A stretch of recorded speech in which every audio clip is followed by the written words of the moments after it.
के कार्यकाल में जब भी आप कहीं जाएं और आपको ये उम्मीद नहीं कि आपको मैं जाने नहीं दूंगा, तो उससे बड़ा सम्मान कोई नहीं इस धरती पर बना हुआ है।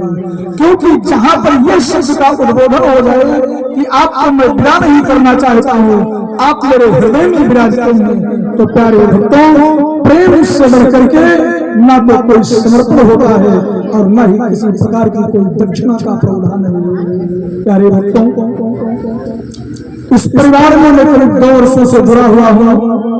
हमारे पितामह बाबा जी के ज्येष्ठ पुत्र हमारे पिता तुल्य श्री राधे सिंह पांडे जी के लिए मैं चाहूंगा एक बार जोरदार कर्तव्य करके अभिनंदन करेंगे। काका श्री का जब से सानिध्य मिला है, करीब 70, 75, 80, 150 किलोमीटर दूर तक अगर कथा रहती है तो हमारे काका जी आदरणीय श्री वृंदावन मिश्र जी को और भी गांव के लोगों को लेकर के भगवान की कथा को सुनने के लिए पहुंच जाते हैं। और जब पहली बार मुलाकात हुई काका जी से, तो काका जी ने कहा, गुरुदेव ऐसी कृपा करें कि हम भी चाहते हैं भगवान की कृपा हो और हमारे यहाँ श्रीमद् भागवत महापुराण रूपी महायज्ञ का आयोजन हो सके। प्यारे भक्त, भगवान के समक्ष मैंने भी प्रणाम किया।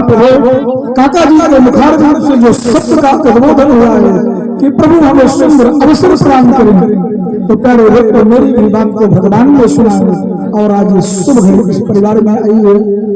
काका जी की प्रियतमा मेरी ममता मेरी मां ने भी बहुत स्नेह बहुत प्रेम दिया है और मैं पुत्रवत हमारी बहनों ने बहुत प्रेम दिया है, बड़ी सेवा की है। मैं कभी नहीं भूलूंगा।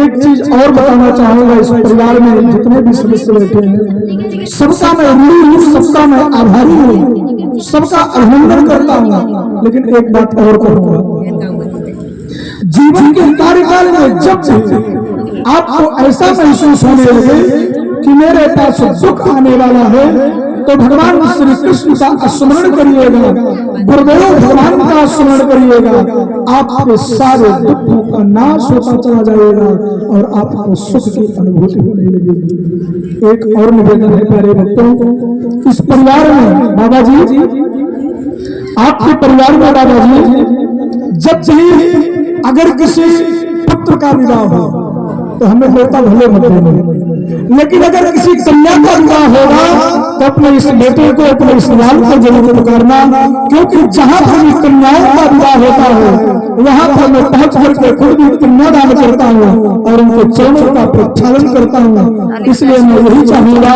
कि जब भी ऐसा अवसर आए तो जरूर याद करिएगा। और गुरु का भी कर्तव्य है कि सुख में ना पहुंचे कोई बात नहीं, लेकिन दुख आने के बाद तुरंत उपस्थित हो जाना चाहिए।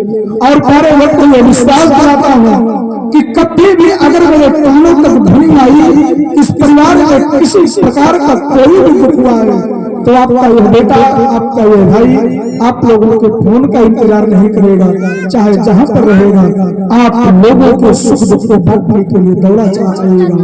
बोलिए सच्चिदानंद भगवान की जय हो। प्यारे भक्तों, कथा बंगाल में हम लोगों के मध्य में बिलारी से हमारे पिता तुल्य काका जी नहीं आ पाए, बहुत व्यस्त थे। आपकी भी पुत्री का विवाह है फरवरी महीने में और आपने निमंत्रण दिया, लेकिन उस दिन कथा हमारी प्रारंभ होगी अयोध्या जी में है।